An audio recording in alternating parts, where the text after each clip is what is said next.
Exodus 16. On the 15th day of the second month, after the Israelites had escaped from Egypt, they left Elim and started through the western edge of the Sinai desert in the direction of Mount Sinai. There in the desert they started complaining to Moses and Aaron.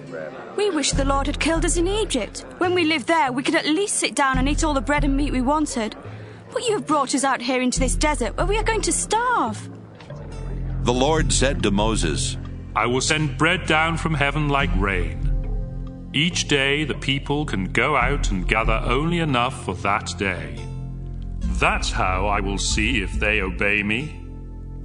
But on the 6th day of each week they must gather and cook twice as much. Moses and Aaron told the people, This evening you will know that the Lord was the one who rescued you from Egypt. And in the morning you will see his glorious power, because he has heard your complaints against him. Why should you grumble to us? Who are we? Then Moses continued, You will know that it is the Lord when he gives you meat each evening and more than enough bread each morning. He is really the one you are complaining about, not us. We are nobodies. But the Lord has heard your complaints. Moses turned to Aaron and said, Bring the people together, because the Lord has heard their complaints. Aaron was speaking to them when everyone looked out toward the desert and saw the bright glory of the Lord in a cloud. The Lord said to Moses, I have heard my people complain. Now tell them that each evening they will have meat, and each morning they will have more than enough bread. Then they will know that I am the Lord their God. That evening, a lot of quails came and landed everywhere in the camp, and the next morning dew covered the ground. After the dew had gone, the desert was covered with thin flakes that looked like frost. The people had never seen anything like this, and they started asking each other, What is it? Moses answered, This is the bread that the Lord has given you to eat. And he orders you to gather about 2 quarts for each person in your family. That should be more than enough. They did as they were told.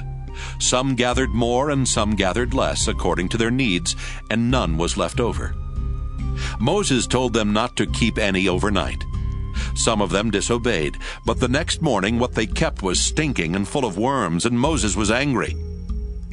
Each morning everyone gathered as much as they needed, and in the heat of the day the rest melted.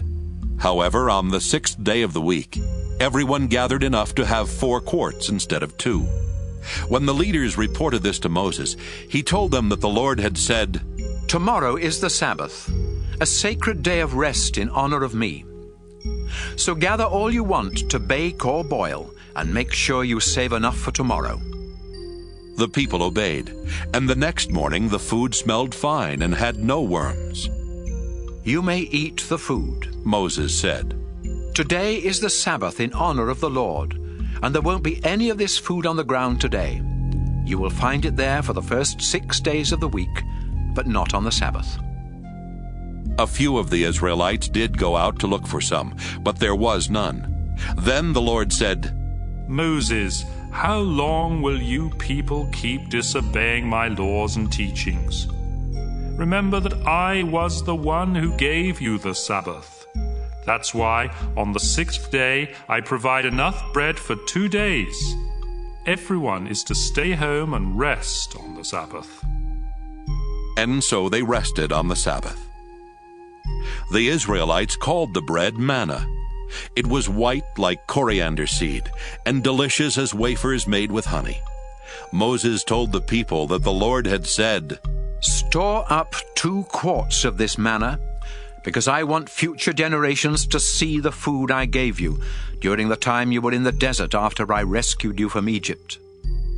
Then Moses told Aaron, Put some manna in a jar and store it in the place of worship for future generations to see. Aaron followed the Lord's instructions and put the manna in front of the sacred chest for safekeeping.